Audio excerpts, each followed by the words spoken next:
it was kind of almost like the game plan backfired, maybe? Yeah, actually, I didn't actually go in with a game plan as such. I thought I could win them over, just be charming. But how wrong was I? It just went wrong from the really early stages. And I don't want to bleat on about it because social media's full of the stuff that India's really boring, she's only got one topic, but it was the misgendering, and I know it was shown on television in terms of like 3 or 4 times, right? But it was literally closer to 100 times. Really? It was happening all the time? And when that goes on, I never get that in ordinary life. Right, okay. And I just couldn't understand why, when it's been really well publicised, that it's an all-women start to Big Brother. I'd been in the press as one of the rumoured housemates.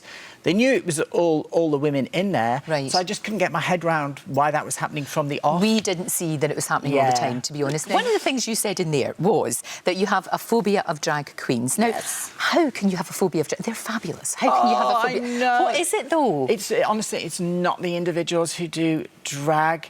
And I know that comment's probably made me the most hated trans woman in Britain. But there's a massive difference between someone who does drag and someone like me. And you saw it in the house. There were conversations there where the guys were really confused. Did India used to be a drag act when she was talking to Shane? It's completely different. And it's a completely different issue. And which camera are we on, actually? We're on this one here. I'd just like to say, all the people who are transgender, love you to bits, but I'm actually transsexual, and there is a slight difference there. It's a medical condition. You know, I had to transition, and to get lots of abuse from people who maybe, you know, just dress up once a week or do a stage performance saying that I'm a disgrace to the transgender community. Well, that must be very wounding to you. Yeah, but then in a way... I find it really strange. Of course. But then in a way, in the house, you didn't do yourself too many favours sometimes, what we saw. Absolutely. And you know that. And I would agree with that. In a way, I sort of fell for the bait and I got riled up too much. You know that on Twitter, because this happens a lot, there was photographs of you with drag queens, and people said, hang on a minute, I thought India had a phobia about drag queens. How come she's there looking... not terrified? Yeah. Looking as if you haven't quite... What's the story behind that, India? The story behind that, it's Harrogate Pride last year. I was invited to attend. They couldn't pay me a fee because they didn't have much money in the kitty, so they gave me free hair extensions, which I was very grateful for, very important. And when I got to the event, the organisers said, can you circulate, can you get some pictures with some of the more colourful characters?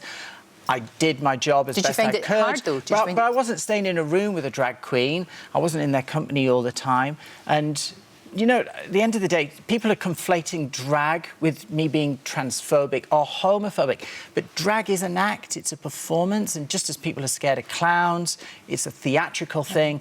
Drag is a theatrical thing. It's not a gender, as far as I'm aware, and it's not a sexuality. It's just one of those things I grew up with. And probably the reason that I did have that fear as a kid growing up is because I'm transsexual, and that was the only representation on the screen at the time, drag queens or in papers. You are still going through, you know, it's a lot to process what you've been through. It's a heck of a lot. It's a lot. You've gone through such a lot, lost contact with your son, for example, which must be... been heartbreaking. It must be awful, really India. Yeah, really awful. It's terrible. Do you think that'll ever get mended? You're going to try? Yeah, oh, definitely. I know he loves me, and I love him. Of course. And I've got great faith that will happen, but I've got to look at it in the perspective that it took me so long to figure everything out.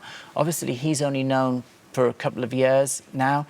He's 19, he's establishing his own identity. He's a fantastic kid, he's smart, clever, and, yeah, I've great faith, but I've just got to be patient at the moment. And it's almost, I mean, I know you've been going through this your whole life, but in a way it's almost like you're a teenager, still finding your feet, I guess, finding your way in the world. Do you think that you will ever meet somebody that will love you for the woman that you are? And do you have hopes of that? Is it... I would really like that to happen. I think the chances are quite slim, though.